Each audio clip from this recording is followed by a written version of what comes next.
by the time the kids left at noon, it was an effort to like hold my head up. Like I felt so sick. And someone that I work with, female, said to me, you know what, Kim, same thing. I don't mean to be rude, but you look awful. Okay. Are you okay? And I said, I don't feel right. And I started to cry. I said, I feel so awful. I don't even think about walking from my desk all the way up the hallway to the back parking lot where my car is an effort. And she's like, well, please let me take you home, or let me take you to the emergency room or urgent care or something, or let me call your husband. And I'm fine. I'm sure I just caught the creep and crud from the kids. Right. It's an elementary school. Yeah. So I go home, I call Jonathan, and I'm like, I don't feel good. I'm going to bed. I slept the entire day. He comes home, he checks on me. I had a fever. Okay. But it was like 102. Take some Tylenol. Something, some infection going on. But I woke up the next morning with a horrible rash all the way down my sternum and underneath my left breast. What looked like a rash. It was like a reddish color. And I showed Jonathan, and he's like, that doesn't look good. He's like, please, you need to go to the doctor. Like, let's go. I'll take you right now, the emergency room. And I still was like, it looks like shingles to me. I've had shingles. Maybe it's shingles. And I ignored it that day. And Jonathan went to work. And when he got home, he's like, you called the doctor's office, right? And I'm like, no, I didn't. And he's, in a very loving way, like, you can't mess around with this. You've had cancer, like, make the phone call. But you probably weren't thinking it was anything related to that. I wasn't thinking it was anything related to that, but maybe I should have been. My left side is the side the cancer was on. So I had already called the doctor and scheduled an appointment, went to bed that next night, woke up in the morning, and I had a horrible rash under my left breast. It looked like my skin was eating itself from like the inside out. Okay. And there was something you could, all of a sudden too, you could like feel something there. It felt like a couple inches long and just very strange. Well, after my double mastectomy, I had implants put in. Right. And I thought my implant had flipped under, and maybe when it flipped under was like rubbing against my skin and creating a rash there. Did it hurt inside? It did. Okay. It hurt really bad where the rash was and where I could feel. It didn't feel like a lump like last time with cancer. It felt like this big, long ridge. Like I said, like my implant had folded under. So, of course, I already had the doctor's appointment. And I went to the doctor. She took a look at everything. And she's like, I think you have a bacterial infection. I'm going to send you for blood work stat. So they send me for blood work, get results back within the hour. And my numbers were through the charts, which is not unusual. Numbers for... So an infection. Okay. So numbers for an infection off the chart, which is not unusual when you have a bacterial infection. So they put me on Bactrim, and it's like a 10-day regimen for an infection. And I'm still thinking my implant folded under. So it's two things going on at once. So I call the plastic surgeon that put the implants in, and he says, come on up and see me. And Jonathan and I go up, and he takes a look, and he's like, I agree with the bacterial infection, like down your sternum and across. It definitely looks like that. But he started pushing around on the implant and where I'm feeling this ridge. And he said, that's absolutely not your implant that's folded under at all. Okay. He's like, and I said, well, what is it? And he was honest. He said, I have no idea. I'm sending you he sent me for an ultrasound. Okay. So I don't know if you've tried to get ultrasounds, CAT scans, MRIs, we just did. We just had the issue with the ultrasound. That it is I am very, and we could get into this conversation too. The healthcare system in the United States is very messed up. Is messed up because there are haves and have-nots. Some people say it should be all right. Some people should say it should be I guess, acquired easier. Mm-hmm. I'm of the ilk that everyone should have the access to it. There are some people who just can't afford it. It just can't happen. They whether they don't have the education to work at a company, at the school district, or have big money to that's. I'm all for you should have basic income, like not basic income. That's the UBI. I'm not doing it. You should have basic coverage. Correct. Right. And yes, you're probably not going to get the greatest stuff. Maybe get young students out, whatever. And if you have millions of dollars, obviously like Steve Jobs, he got a new pancreas. Yeah. He skipped a line, allegedly. Mm-hmm. Exactly. And that's okay. I guess I wouldn't have a problem with that. But on the same sense, you got to look at the situation, and it would be too hard. I get it, because people are going to say, well, why does she get it and not him? I get that. But there has to be some sort of like, okay, I know my body. And it was one of the things that I know when I tore my quad. I said, there's something seriously wrong here. Right. I don't know what it is, but it's starting to get hard. And they thought it was going to be compartment syndrome. Luckily, it didn't. But you know your body. And that's the one thing. Why not just skip the chase and say, this is what it is? I mean, I know your thoughts on that. We can get into it. We're going to get into it later. But so after he feels this ridge thing, take us from there. And he orders the MRI. He orders actually an ultrasound first. And when you're talking the different tests, like the ultrasounds, the PET scans, the MRIs, anything of that nature, sometimes it can take weeks, take months to get an appointment. So, we're calling the healthcare system that we're a part of, or places that will take our insurance, and saying, because they wanted me to wait 6 weeks, 7 weeks, 8 weeks, just to figure out, what this is. Who knows how you're going to feel or what's going to happen in those 6 or 7 weeks. So we're calling our healthcare system and saying, we'll travel as far as 2.5, 3 hours. So we did. I got an ultrasound. I had to travel 2 hours to get to the ultrasound, but it was worth it to us to, find out like what was going on. It's a peace of mind instead of waiting the 6 weeks. So we go for the ultrasound, and the tech that's doing it once again says, I'll be right back. Right. And I'm having flashbacks of 2016 because that's what they did to me in 2016. Yeah. Take a look and go get the the radiologist on duty. Radiologist comes in, and he said, I know the doctor, because you had cancer in the past, is really looking to see if there's any kind of mass there, tumor there, anything of that nature. He's like, I'm really not seeing that in the location that he specifies, but I can see 3 layers of tissue that has died away. 3 layers of tissue died away and built up on top of each other. And I said, well, what can that be from? He's like, well, I can see in your chart you've been diagnosed with a bacterial infection. It's possible it's been there a lot longer than you knew, than you were having symptoms for, and it just was attacking your tissue.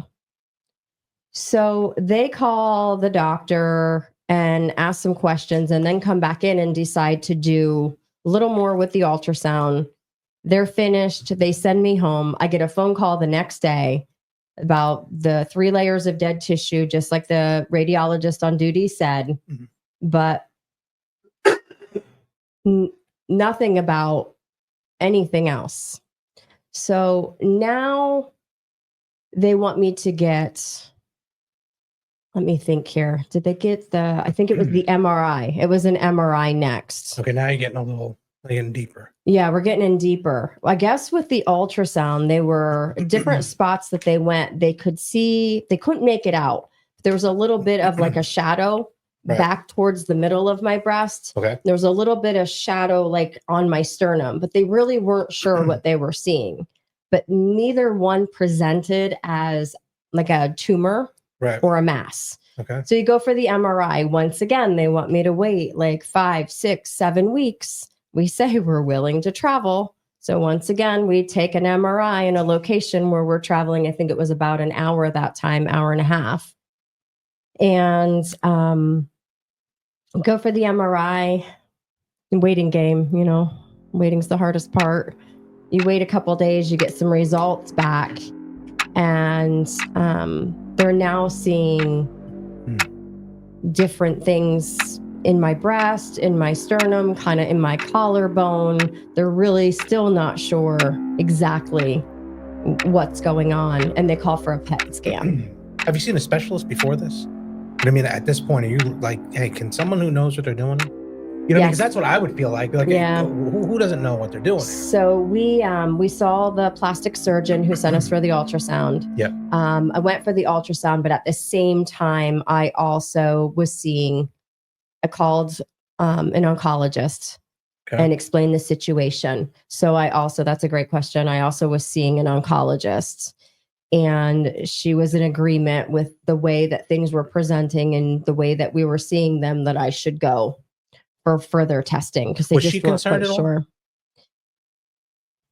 Did you pick that up at least and say, all right, something else is wrong here? Yes and no. It wasn't like this huge concern. She was just very matter of fact, like very, you have had cancer. We need to take a look at this. This is the protocol. I'm not quite sure. It's possible, I don't want to scare you, but it's possible the cancer has come back. They tell you all the possibilities, but there was she didn't seem like, oh my gosh, we've got to, anything of that nature. So from the MRI, I got a PET scan. So the PET scan results went back then to the oncologist that I was seeing. And once again, Jonathan and I get called in. And I had this strange feeling, and I had it the first time too, almost like I knew in a way what I was going to be told. You're trying to convince yourself that it's not that, but you almost have like this intuitive feeling that you're going to be told that it's cancer, or that the cancer has come back. Mm-hmm. Or maybe it's just a straight up fear. I would like to think of it as like intuition, because I was still trying to be positive. Mm-hmm. So we go to the oncology office, and once again, and this time it was a female, she didn't beat around the bush at all.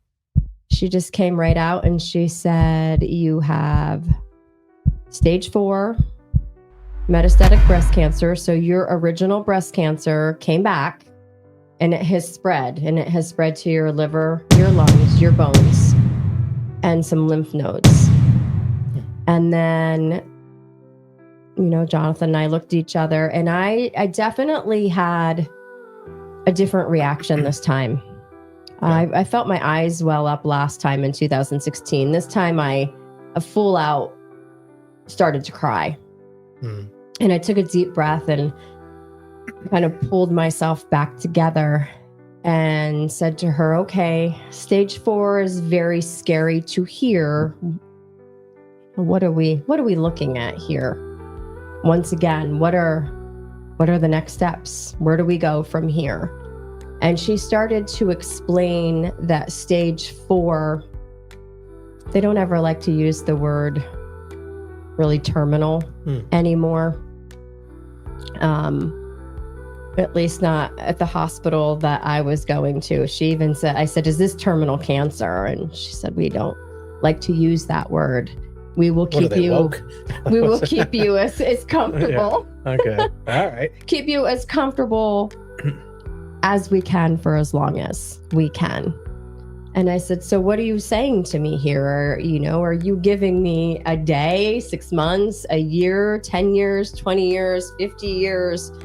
What are we talking about? And she's like, well, I don't want to we can look at statistics for the type of cancer you have. There's people that have lived for another 16 years. There's people that have lived for another 20 years. And she's like, I said, well, what about going into remission? I put this into remission before. What about going into remission this time? And she said, well, there's really no one that ever beat the type of cancer that you have. You can keep it under control and live a very productive life. And I remember just like taking a deep breath and looking at Jonathan with like a look like, oh my goodness, is she really saying this? And I turned back to the doctor and I said, are you saying that no one's ever beat this? Well, then I'm going to be the first one. The other is not an option. Yeah. So where do we go from here? And she gave her recommendations for what would be next. And Jonathan and I did the whole car ride home, and it wasn't like this the first time. The first time, I think we were very, very, not that we weren't positive this time. We were positive as we could be, but I had a good cry like the entire way home. And it was, my doctor's office is in Allentown. So you're looking at a good hour and 15-minute ride home. And all I kept thinking of was the children and Jonathan. And it's such a strange feeling to think, I kept thinking about not being there. And I'm like, and then my brain would go to, but that's not an option. That's not an option. I can't believe I was just told I have stage 4 cancer. How did this happen? I researched so much. I ate as healthy as I could. I removed all the toxins from our home. I stopped using certain products because of their toxicity level. I made so many changes. I was going to my annual appointments. I felt like I was doing everything right. How could this happen? How? It doesn't make sense. But okay, here it is. So we started having this conversation about the doctor's recommendations. And I had said to him, I think, we should at least go for a second opinion, maybe even a third. Right. Which is what we did. I called the doctor's office, and I asked to speak with the doctor who we had just spoke with. And I wanted her to know that I felt she was, a very educated, respectable person with a great deal of knowledge, but I would not be doing myself any favors by not getting a second opinion and see what my options were. So we called a very prestigious hospital here on the East Coast, and we set up an appointment and ended up going to that appointment in Philadelphia. And they had similar recommendations to my doctor in Allentown, but I had this feeling about this hospital, this center in Philadelphia, and it felt like the right place. And I really liked the doctor, and we decided to, go with the doctor in Philadelphia.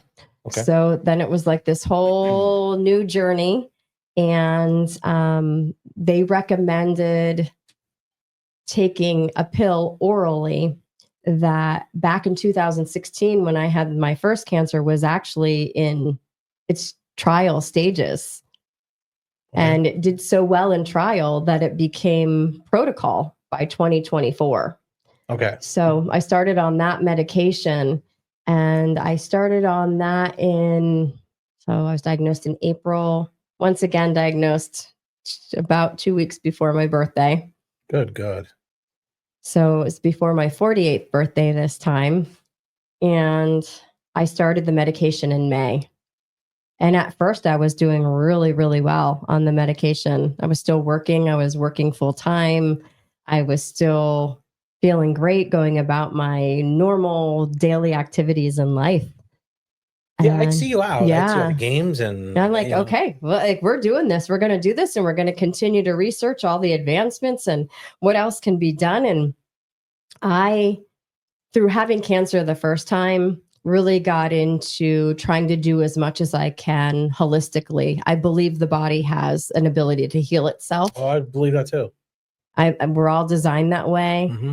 And I started getting into what the things that I could do to help my body to fight infections, to try to keep the cancer away, just to feel better, to feel more energized. It was getting older, just things I could do to feel as much like the me I always knew. Mm-hmm.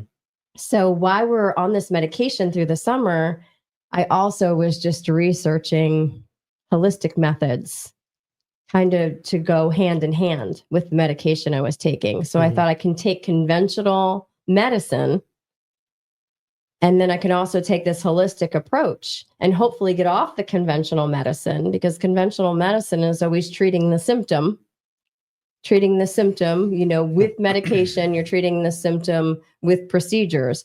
I was hoping to find like a holistic modality that was going to help me get to the root cause of the cancer and help my overall well-being. So I thought I could marry the two together, through the summer and just keep researching things. And that's what I did. And I did really well through May, June. I would say July, things started taking a little bit of a turn for me. Okay. They really did. My health started to decline. Became very, very tired again, very, very sore everywhere, horrible headaches. Was losing my appetite. And was this when you guys were eat. going on vacation? Was this when you guys were about to go on vacation? It was about a month before vacation. Okay. It was So a month before. seeing the picture. Well, all of a sudden I was having trouble eating. Like nothing would stay down. I would eat and it would not stay down, or I just wouldn't be hungry. And Jonathan had said to me a few times, you look like you're dropping weight. Are you okay? And I'm like, well, I did change my eating a little bit. I've been doing more research. I'm trying to eat even cleaner than I was before. And I'm trying to eat those things that help to boost my immune system and that are not going to feed the cancer cells. So I said, I'm probably losing weight because I have, cut out some of the wheats, the breads, the pastas, things like that. Because of sugar levels and insulin levels, and you just don't want that feeding the cancer. So cancer is fed by the sugars and that's one of stuff like that? Yeah, definitely. It doesn't help you. Okay. Yeah, that's not the only thing, but it definitely does not help you. You don't want high levels of sugar in the body because they definitely feed off of that and can continue to grow and multiply and divide and just move other places within the body. So with the starting to not feel well, my stomach started to distend. And it got to a point where my stomach was distended to what looked like I was almost like 6 months pregnant. It was very uncomfortable. My stomach could be flat, and the moment I would eat, it would distend. And it would look like I was pregnant, and it would get hard as a rock. And it was so, so, so uncomfortable, which made eating even more difficult. And then I started with other symptoms. I started with constipation. Like I said, horrible headaches, like everything just all of a sudden, it felt like all the systems in my body were not working properly. And this is on the medication, the oral medication they had given you? It was on the oral medication they had given me. And I had a doctor's appointment in Philadelphia, and I brought up the distension. I brought up the constipation. I brought up how I was feeling after eating. And they did let me know that constipation could be a side effect of the medication that I was on. And they did let me know too that like this reverse acid reflux happens, where almost instead of getting like the heartburn and everything upwards that you do, like this reverse acid reflux, which can cause your belly to hurt and your belly to distend a little bit. And I was even told my belly would probably always be like that I would never, ever be able to like get it to go back down. So they prescribed me something basically for acid reflux. Oh, good Lord. And I kept complaining my belly button. I would get this blood blister in the middle of my belly button. It was the strangest thing. And just above my belly button would hurt so, so bad. Like you ever doing something in the kitchen and the drawer maybe is out a little bit with the silverware and you bump against it with your belly? Yeah. I would bump against and I would want to jump through the roof. Like it hurt so bad. Yeah. Or somebody would hug me and press I would press against them too hard right there. And you would get that sick feeling like you were going to throw up. That's how bad it hurts. So I actually came back from that doctor's appointment. And the whole way home, I'm saying to Jonathan, this doesn't feel right. The answers they gave me just don't feel right. There's no way. This is not acid reflux. Something's wrong. Something's going on. We started kind of looking at some of the symptoms of the medication I was on, but it wasn't all, the puzzle pieces weren't like coming together. I took that acid reflux medication for maybe 3 days and said to Jonathan, it's not this, I'm not doing this. And I stopped taking it. And the very next week, I was so sick. I could hardly walk. I couldn't eat. I couldn't move my bowels. Like I hadn't gone to the bathroom in like over a week. And we went to the emergency room. Okay. Yeah. And this was first week in August of 2024. August. I was diagnosed April of 2024. Okay. So when you went to just urgent care or? So we actually ended up, I doctored down in Allentown. Jonathan said, do you think you can make the ride? We went all the way down to Allentown and went to the actual emergency room, calling them ahead of time to let them know we were coming and what was going on. So and when you got there, they got you right in. Yep. Okay. As soon as we got there, we got right in, and in the emergency room, I didn't want to take painkillers at first. I was in tremendous pain. I could hardly walk. I was like completely doubled over walking in. Jonathan had to help me. And I kept saying I didn't want the painkillers. And Jonathan's like, please just, take them so they can do the test they want to take. Finally, the doctor came in and said, why don't you want to take the painkillers? And I said, I don't do well on painkillers. I don't like how I feel. I have a lot of sensitivities to medications. I have a lot of allergies and things of that nature. And I just don't like how they make me feel. And he said, are you afraid you're going to get addicted to them? And I said, no, that's really not what it is. And he's like, well, let's talk about this a moment. He's like, you're in so much pain. You're having a hard time functioning. Okay. He's like, I don't want to see you in this kind of pain. Either does your husband. And also, your body can't heal when it's in this kind of pain. We need to get you to a very comfortable place. I'm not talking about taking painkillers forever. Why you're here in the emergency room so we can try and figure out what's going on. Mm-hmm. So I agreed to the painkillers, and they started into all kinds of testing and things of that nature. And I ended up being admitted to the hospital. Okay. And I ended up being in the hospital for 7 days altogether. And they were trying to figure out what was going on. And I couldn't eat. They were trying to get my bowels moving, all those things that I was having trouble doing. And I had different teams of doctors coming in. Like there was a, gastroenterology team that came in. I had a team come in just to talk to me about the cancer that I had and the medication I was on and things of that nature. Now, remembering this hospital that I'm at is not the hospital that I'm doctoring with in Philly, but it's the original place that I was for the diagnosis with the oncologist.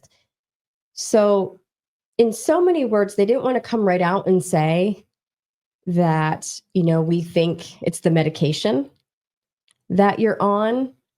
But in so many words, they would, like, are you familiar with, have you read all the fine print on the medication you're taking and things of that nature? And my husband and his sister, my sister-in-law, really started to research beyond what they tell you in the paperwork you're given when you start to take it. Really started to read some fine print. And every single one of my symptoms, every single one was listed and obviously this medication. And obviously they didn't do that on purpose. I mean, it just was one of the, yeah. So it's like, you just happen to have the luck of the draw that every possible thing that could happen with that you got. Which is when I come back to that we're all different people. We're all genetically different. So what you and I could have the same exact cancer, and what is going to work for you is not necessarily going to work for me,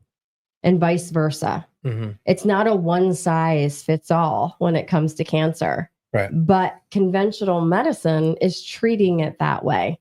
A one size fit. It's not very individualized at all. And it just wasn't making sense at first. So every single day when they would come in to give me the medications to help with my pain and my nausea and all those things, I also would get my pill that I had been taking.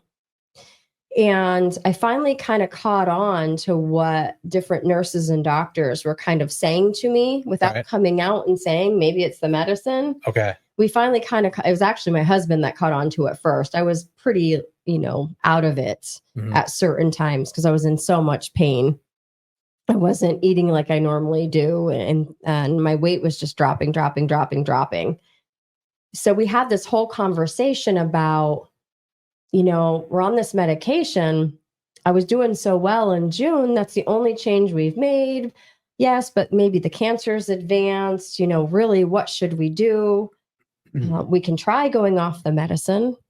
What's going to happen? We'll just make a choice on a different route to take. Okay. So we decided together, Jonathan and I together, that I would go off this medication, this oral medication. So now, every time. What did the other doctor say when you told them that? I didn't tell them quite yet. I wanted to see if there was any changes. Okay. Within those 3 days, my symptoms started to turn around. Oh. I started to be able to eat a little bit. I started to be able to keep things down. My stomach distension started to change a little bit. My bowels finally started to move a little bit. So, I said to Jonathan, I think this was the key. I think stopping that medication is exactly what we needed to do. So I'm still in the hospital. It's been 4 or 5 days now since I stopped the medication. And I ended up calling the doctor that I was doctoring with in Philadelphia and letting her know what was going on. She was not available. So I talked to a nurse practitioner that worked hand in hand with her. And I let her know what was going on and that I had stopped the medication and that I was going to be looking into other avenues for my cancer. And thank you. They've been wonderful. Thank you. It's not a good fit for me. I didn't even want to hear about any other medicines. I'd already told you all summer long, I was kind of iffy about doing conventional medicine again. I really wanted to go more the holistic approach and some immunotherapy and things of that nature if I could. So I basically parted ways with the hospital. How did they take that? They were respectful of me, but also the conversation with the nurse practitioner was, I was telling her what was going on, that I stopped the medication, that my symptoms got better. And really her answer to me was, that's strange. Are you sure it's the medication? I feel it probably was just a coincidence. Oh boy. You really shouldn't. I don't want to see you go off the medication until you're able to speak with the doctor. And she just kind of talked to me a little bit about, maybe it's best to stay on it and that she would have the doctor call me. And I said, the doctor's welcome to call me anytime, but I've already made my decision. This is not a good fit. I appreciate your time. If I don't get to talk to the doctor, make sure she knows that I appreciate her time and her knowledge, and this just isn't working. Right. And I never did hear from the doctor. Really? I got the sense that they didn't feel like it was the medication, but I felt intuitively and in my heart that it was.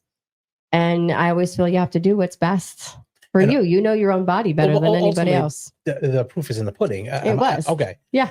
So your symptoms will go away right after the pill's done, essentially. Yeah. So a lot of my symptoms went away. I still was having a little bit of problem with some stomach distension. I had that time in the hospital, that 7 days in the hospital, I dropped 23 pounds. You're not big to begin with. Altogether. So now I'm weak, have no energy. And while I'm in the hospital, we were to be going to Cape May, New Jersey with the entire family. Right. So my husband, all his siblings, their spouses, his dad, and all the cousins and everything.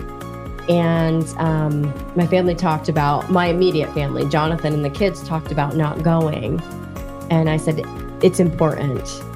If I'm in the hospital, I still want you to go.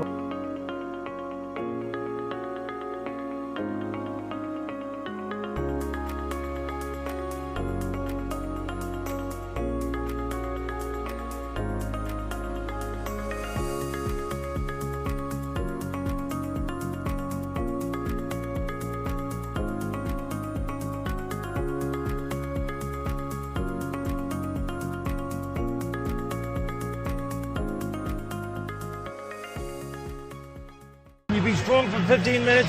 Pick it up! We're firemen. Okay. We are firemen! Got it, Coach.